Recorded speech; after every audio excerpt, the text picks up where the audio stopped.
जात पात खत्म होने के कई अनगिनत ऐसे खूबियां और खासियत हैं जो हम लोगों को देखने को मिलेगा। जैसे आज हम लोग कह रहे हैं कि इंटरव्यू व्यवस्था के नाम पर, इंटरव्यू के नाम पर SC ST OBC को नौकरियों से दूर करने का व्यवस्था किया जा रहा है, एकलव्य का अंगूठा काटा जा रहा है और अलग अलग तरीके से अलग अलग व्यवस्थाओं के माध्यम से, जैसे कि आप रोस्टर सिस्टम देखते हो, रोस्टर सिस्टम के माध्यम से SC ST OBC के लोगों को जो आरक्षण भारत की सरकार ने व्यवस्था में दी हुई है उससे वो भी नौकरियां उन लोगों को न मिले, उसके लिए भी व्यवस्था बनाई गई है। लेकिन जब ये जाति की व्यवस्था टूटेगी और खत्म होगी कि जुल्म के साये में लब खोलेगा कौन, और अगर हम भी चुप रह गए तो बोलेगा कौन। साथियों, यह बहुत ही गंभीर विषय है और गंभीर समय है हम लोगों के लिए कि ऐसे समय में हम लोगों को क्या करना चाहिए। तो मुझे लगता है कि मेरे से पहले से के वक्ताओं ने इस बात को बहुत स्पष्ट तरीके से रख दिया कि हम लोगों को किसे वोट देना चाहिए। हम शॉर्ट में कहें तो ये हम कह सकते हैं कि जो इस देश की 90% आबादी SC ST OBC माइनॉरिटी यानी डायमंड परिवार के लोगों का सामाजिक, आर्थिक, राजनीतिक विकास की विचारधारा को समझता हो, उन लोगों को ही आप वोट दीजिए, अन्यथा किसी को वोट देने का कोई लाभ नहीं है। साथियों, एक बात समझना यहाँ पे बहुत जरूरी है। अब तो ऐसा दो चुनावों के बाद, दो दौर के चुनाव के बाद लगभग ऐसा क्लियर हो गया है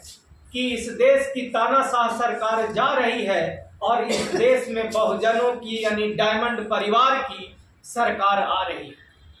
अब आगे हम लोगों को क्या करना है उस पर मैं आप लोगों को थोड़ा सा ध्यान आकर्षित करना चाहूंगा कि देखिए, इस देश में जो सबसे बड़ा घोटाला है इस देश का, जो पिछले 75 साल से, खास करके 30 सालों से चलता आ रहा है, जब से इस देश में OBC नाम का आरक्षण लागू हुआ, उसके बाद आप देखोगे कि इस देश में आरक्षण लोगों को कम से कम मिले उसका लगातार प्रयास अलग अलग माध्यम से किया जा रहा है। और जो दूसरा एक कैटेगरी, जनरल कैटेगरी का आरक्षण जो रखा गया है, जिसको आज के तारीख में 40.5% आरक्षण दिया जाता है, उस आरक्षण का उद्देश्य क्या है, पर्पस क्या है, मकसद क्या है?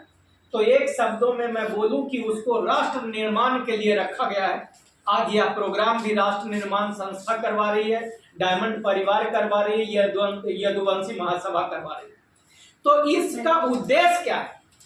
हम सभी लोगों ने, इस देश के SC ST OBC और माइनॉरिटी के लोगों ने अपने हक, अधिकार और हिस्से का जो आरक्षण था, उनका हक और अधिकार का जो सीट थी, वैकेंसी थी, जो नौकरियां थी, वो इस राष्ट्र निर्माण के नाम पर जनरल कैटेगरी यानी अनरिजर्व को दिया। और उसके देने के पीछे ये उम्मीद की जा रही थी कि इस देश का जो जनरल कैटेगरी में जो लोग सेलेक्ट होंगे वो इस देश को आगे बढ़ाने का काम करेंगे, राजनीतिक, सामाजिक और आर्थिक रूप से। लेकिन इसका उलट हुआ। इसका उलट हुआ इस प्रकार से कि इस देश की जो जनरल कैटेगरी की आबादी थी या आबादी है, जो अनरिजर्व सीटों पर से चुन करके जो लोग आए, उन्होंने इस देश में जाति की जहर को और मजबूत करने का काम किया। तो तब हम कहते हैं कि ये जो अनरिजर्व कैटेगरी की जो आरक्षण की जो व्यवस्था है इस देश में, वो इस देश के जो उम्मीद थी, जो आशाएं थी, उसके खिलाफ उसने काम किया। और आज के तारीख में इस देश में जातिवाद की जो जहर है, जातिवाद का जो पेड़ है, उसको और मजबूत करने का काम किया। और इसको अब हम लोग इस तरीके से देखेंगे कि अगर ये जो 40.5% आरक्षण है इस भारत देश में अनरिजर्व कैटेगरी के नाम पे, उसका हम लोग आने वाले समय में, और ये तब मैं कह रहा हूं जब अब समय है कि बहुजनों की सरकार इस देश में आने वाली है, तो हम लोग जनरल कैटेगरी को हटा करके, अनरिजर्व कैटेगरी को हटा करके हम लोग एक राष्ट्र निर्माण कैटेगरी का उद्घोषणा करते हैं, उसकी शुरुआत हम लोग करेंगे। और राष्ट्र निर्माण कैटेगरी में कौन लोग आएंगे? राष्ट्र निर्माण कैटेगरी में वो लोग आएंगे जो अंतर जातीय और अंतर धर्म मतलब इंटर रिलीजन और इंटर कास्ट जो लोग मैरिज करेंगे, हम लोग उनको राष्ट्र निर्माण कैटेगरी में रखेंगे। और आज के तारीख में आप लोगों को जानकर, शायद ये डेटा आप लोगों को जानकारी नहीं होगी, तो सेंट्रल गवर्नमेंट में लगभग 30 लाख नौकरियां हैं और उसके बाद स्टेट गवर्नमेंट में जो बिहार के आरक्षण जाति जनगणना से पता चला कि बिहार में लगभग 20 लाख लोग काम करते हैं हर स्टेट में। इसका मतलब बिहार जैसी लगभग 20 ऐसे राज्य हैं जहां की 20 लाख स्टेट गवर्नमेंट के एम्प्लॉई हैं, यानी मिला जुला के 430 लाख लोग भारत में सरकारी नौकरियां सेंटर और स्टेट गवर्नमेंट की करते हैं। अगर उसका मान लीजिए कि एक पैमाना है कि 15% लोग भी हर साल रिटायर कर रहे हैं,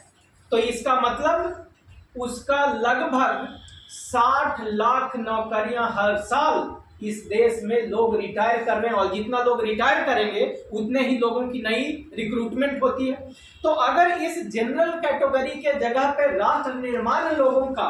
कैटेगरी के लोगों को अगर हम लोग लेकर के आ जाएं, तो उस कैटेगरी से इसका मतलब क्या हुआ कि एक सीट पे अगर हम लोग मान के चलते हैं कि कम से कम 10 से 15 बच्चे भी अगर उसके लिए अप्लाई करते हैं, तो मिला जुला के इस देश में इस देश निर्माण के लिए लगभग 2 करोड़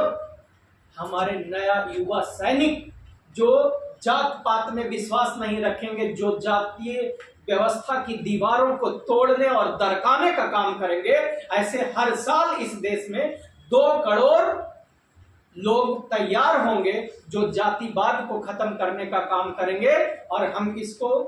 अगर इस व्यवस्था को हम लोग लागू करने में कायम हो गए, तो इस देश से जात पात खत्म हो जाएगी। जात पात खत्म होने के कई